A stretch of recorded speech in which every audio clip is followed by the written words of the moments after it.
लकड़हारे की रहस्यमयी जंगल यात्रा। सुंदरपुर नाम के छोटे से गांव में एक गरीब लेकिन मेहनती लकड़हारा रहता था। उसका नाम था भीमा। भीमा लंबा, मजबूत और दाढ़ी वाला आदमी था। वो हमेशा हरे रंग का फटा कुर्ता, भूरे रंग की धोती और सिर पर लाल कपड़ा बांधे रहता था। उसके कंधे पर हमेशा उसकी पुरानी कुल्हाड़ी लटकी रहती थी। भीमा का एक छोटा बेटा था, गोपू। गोपू बहुत शरारती लेकिन समझदार बच्चा था। वो पीली शर्ट और नीली निकर पहनता था। उसकी बड़ी बड़ी आंखें और गोल चेहरा उसे बहुत प्यारा बनाते थे। हर सुबह सूरज निकलते ही भीमा जंगल में लकड़ी काटने चला जाता। जंगल बहुत घना था। वहाँ बड़े बड़े पेड़, रंग बिरंगे पक्षी और अजीब आवाज़ें सुनाई देती थीं। गांव वाले कहते थे कि उस जंगल में रात के समय एक रहस्यमयी शक्ति घूमती है। लेकिन भीमा इन बातों पर विश्वास नहीं करता था। वो हंसकर कहता, भूत प्रेत कुछ नहीं होते। मेहनत करने वालों को किसी से डरने की जरूरत नहीं।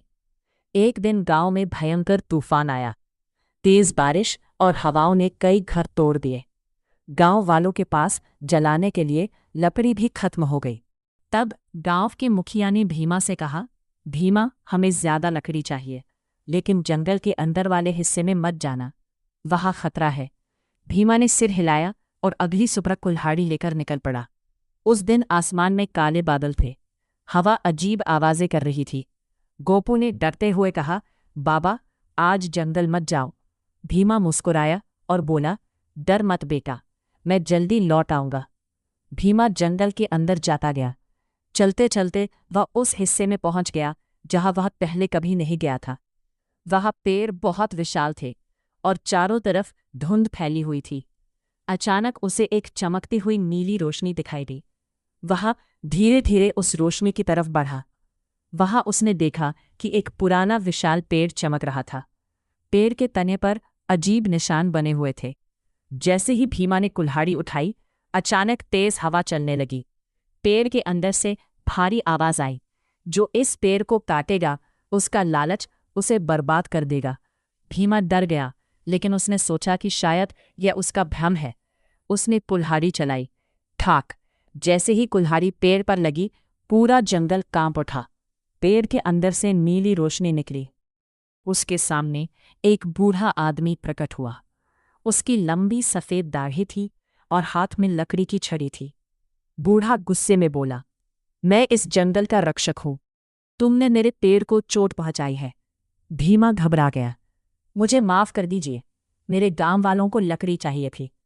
बूढ़े ने उसकी आंखों में देखा और बोला, अगर तुम्हारा दिल साफ है तो मैं तुम्हारी परीक्षा लूंगा। अचानक जमीन चमकने लगी। भीमा के सामने सोने की लकड़ियों का ढेर आ गया।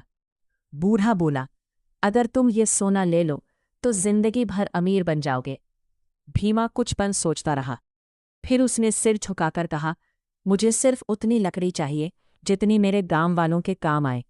लालच इंसान को अंधा बना देता है। ये सुनते ही बूढ़ा मुस्कुराने लगा।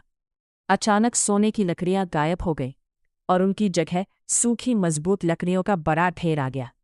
बूढ़ा बोला, तुम सच्चे और ईमानदार इंसान हो। ये जंगल हमेशा तुम्हारी मदद करेगा। फिर उसने अपनी छड़ी जमीन पर मारी। देखते ही देखते सारे कटे हुए पेड़ फिर से हरे भरे हो गए। पक्षियों की आवाज़ें गूंजने लगीं और जंगल पहले से भी सुंदर दिखने लगा। भीमा आश्चर्य से सब देखता रहा। बूढ़े ने कहा, याद रखना, प्रकृति हमारा घर है। अगर इंसान लालच करेगा तो सब खत्म हो जाएगा। इतना कहकर बूढ़ा धीरे धीरे नीली रोशनी में गायब हो गया। भीमा लकड़ियां लेकर गांव लौट आया। गांव वालों ने खुशी से उसका स्वागत किया। गोपू दौड़कर अपने पिता से लिपट गया। उस रात भीमा ने गांव वालों को जंगल के रक्षक के बारे में सब बताया। पहले तो किसी ने विश्वास नहीं किया, लेकिन अगले दिन जब लोगों ने देखा कि तूफान के बाद भी जंगल पहले से ज्यादा हरा भरा हो गया है, तो सब हैरान रह गए। उस दिन के बाद भीमा ने कभी ज़रूरत से ज्यादा पेड़ नहीं काटे। वो गांव वालों को भी समझाने लगा कि पेड़ हमारी जिंदगी है। धीरे धीरे सुंदरपुर गांव हरे भरे पेड़ों से भर गया। लोग खुश रहने लगे और जंगल फिर कभी डरावना नहीं लगा। और हर रात जब चांद की रोशनी जंगल पर पड़ती तो दूर कहीं वही नीली चमक दिखाई देती, जैसे जंगल का रक्षक अब भी वहां मौजूद हो।